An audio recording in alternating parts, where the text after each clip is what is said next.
Philippines shall have as its object the formation of a corporation under the laws of the Philippine Islands.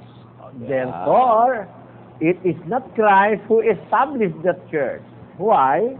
Because Christ established the church in Jerusalem under the laws of the Father, under the will of the Father in heaven. Correct? Correct. The Iglesia ni Manalo in the Philippines, which they claim to be the Iglesia ni Cristo, which is a misnomer, which is not rightfully named in the name of Christ, but maybe they are also true because they are also correct because there are so many Christ in the Bible. There will be false Christ that will arise according to our Lord Jesus Christ in Matthew 24:24, di ba, no? Opo. O ngayon, granting Brother Josel na sabi nila yan daw kanila the formation of a society under the laws of the Philippines, talagang nagpapatunay that that society did not have its root of existence from Christ. It existed under the laws of the Philippines. It was formulated in the Philippines. It was formed in the Philippines. It was named in the Philippines. And the founders are Mr. Manalo and his cohort. Ayun. Therefore, we can safely conclude that the Iglesia ni Cristo in the Philippines, founded by Manalo and cohort, was formed by Manalo and cohort, and was formed under the laws of the Philippines, which differentiates it from the Iglesia or the church in the Bible. Amen? Amen. Yon ang dapat. Kaya, wala booking sila dyan. Kaya hindi lalaban ng diskusyon yan eh. Nako, papasok yan sa karayom na walang butas pag lumaban ng diskusyon sa atin yan eh. Ganun. Kaya kita mo nga kasi naman, kapatid na Dani, bawat bitaw nila ng kanilang sinasabing paniniwala na nakasulat sa kanilang mga pasugo, mali eh. Itong mga kagaya nito sinasabi nga ni Brother Eli dito sa puntong ito, mga kababayan. Kumaliwa sila, kumanan sila ng posisyon, mali. Oo nga.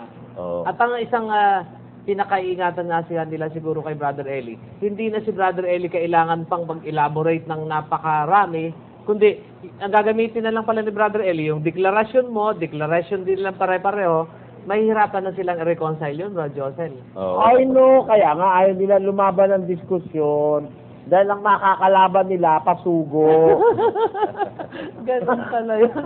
Mahirap kalabanin ang sarili po kasi. That At is saka yung kanilang mga libro, yun ang makakalaban nila, hindi ako. Opo. Kaya hindi talaga lalaban ng diskusyon ng Iglesia ni Manalo kay Soriano. Kinakabahan sila sa pagbababasahin ko. That is the truth, the whole truth, and nothing but the truth. Brother Joseph. Amen. Kaya kayo mga iglesia ni Manalo, mga ministro, aminin. Teka, magre-react yata si Attorney Rosales. Meron siyang sinasabi po rito. Brad Josel, Opo, Attorney, go ahead. Brother Eli, dalawang involved dyan na rules of evidence. Yung Articles of Incorporation, that is best evidence rule. Kaya, ang magiging ebidensya doon sa sinasabi nila, yung mismong pinirmahan nila. Pinirmahan nila yan, Brother Eli. They have submitted that in accordance with Philippine laws. Yun ang gagamitin ng Exhibit A. Ang Exhibit 2, yung sinasabi nila sa pasugo.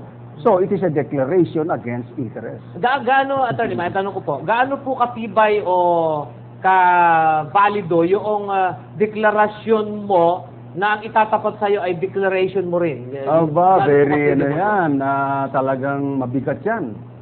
Mabigat yung ebidensya yan. Unless, na mapatunayan. Attorney, hindi po ba? Attorney, makasabat po ako. Opo.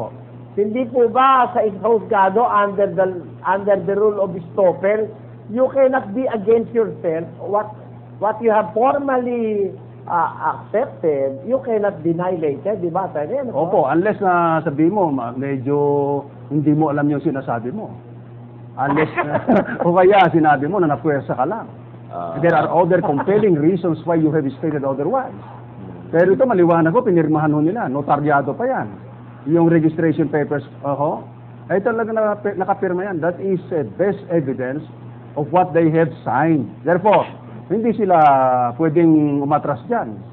Sa cross-examination, malilito sila riyan. At hindi niya pwedeng i-deviate yung sinasabi nila sa verbal as against the written evidence which they have voluntarily in-execute ho nila. Ganun po yun. Ganun pala. Kaya, Bradani, That is very right. napakabigat na ebidensya yan. Ibig nyo sabihin po pala, attorney, ay ang pinaka-escape na nila rito ay isirain yung declaration isa o it's either of the two, yun na lang, yun ang tanging lusot. Of course, sabi nila, by compelling reasons, halimbawa, hindi nila naintindihan yung ginawa nila at mayroong nagligaw sa kanila doon sa dokumentong yon, o kaya pinwersa sila, pinirmahan nila, therefore, pwede nilang itatwa. Pero paano kung itatwa yun? Notaryado yun. Saka, alin doon ang ilalaglag mo, Brad Joseph? Pag sinabi nilang, itong aming registro ang hindi ito totoo, kakalaban mo yung gobyerno. Pag sinabi mo namang itong pasugo ang hindi totoo, wala nang maniniwala sa negosyo o negosyo. Doon sa iyong babasahing opisyal. Kaya nga walang paglalagyan itong mga ito eh. Hindi naman nila pwedeng itanggi ang kanilang rehistro, lalo hindi nila itatanggi yung kanilang pasugo. Di ba? Official organ nila yun. Self-incriminating ho ba yung gano'n?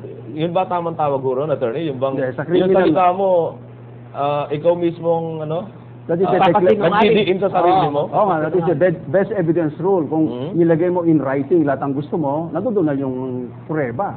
Na pwedeng halimbawa, kung magkaroon ng debate nga, magagamit nga ni Bradelli yun.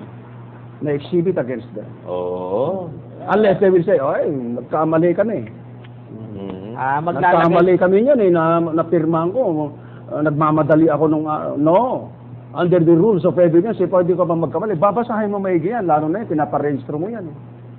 Hindi sila nagkamali rito, hindi nila maaamin yun.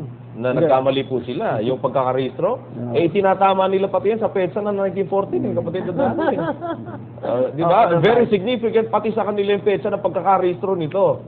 Kaya hindi nila pwedeng itanggi ito na sabihin nilang nagkamali sila o may mali silang entry dito sa kanilang rehistro. No, they cannot do that.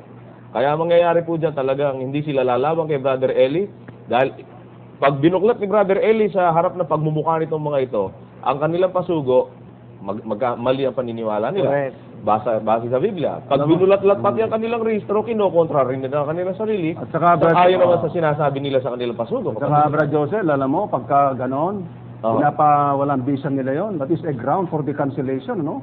Kasi any false statement under oath sa registration mo, pwedeng ma-cancel o ma-revoke ang registration. Kailangan totoo yung sinasabi mo. Yun po yung consequences sa pag-uusap ng batas, Of course. Sa pagkakarehistro. Pero kasi nakalagay sa kanila yun eh. Brother Eli, kung Biblia naman po, yung kagaya nito, paniniwala nila ang kinokontra nila sa kanilang mga pahayag, ano pong konsekwensya at anong sinasabi ng Biblia?